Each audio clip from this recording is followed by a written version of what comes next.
Hello and welcome everyone. स्वागत है आपका हमारे यूट्यूब चैनल प्रेप अल्फा में। तो जो हमारी टॉप 21 लाइनर्स की सीरीज चल रही थी पॉलिटी की, उसका ये है पार्ट 6। तो आइए स्टार्ट करते हैं आज के क्वेश्चंस।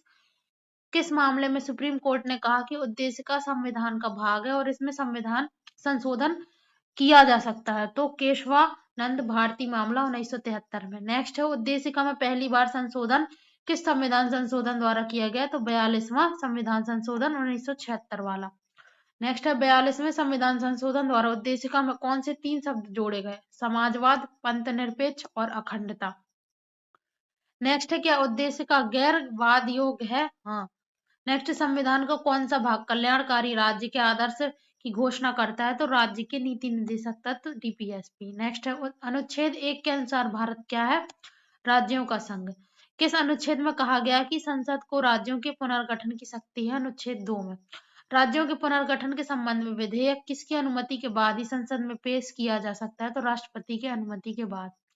क्या राज्यों के पुनर्गठन के लिए संविधान संशोधन की आवश्यकता होती है? नहीं, केवल एक साधारण कानून की आवश्यकता होती है।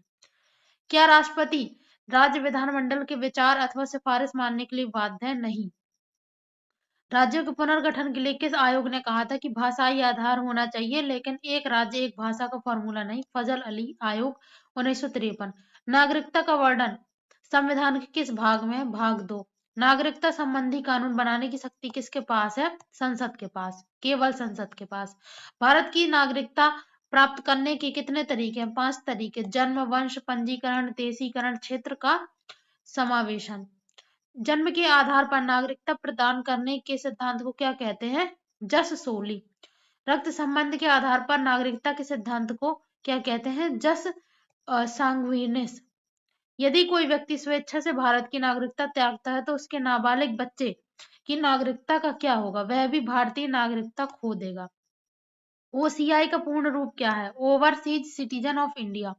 ओसीआई कार्ड धारकों को कौन सा अधिकार प्राप्त नहीं होता? मतदान और सरकारी नौकरी का अधिकार तथा कृषि योग्य भूमि खरीदने का अधिकार नहीं।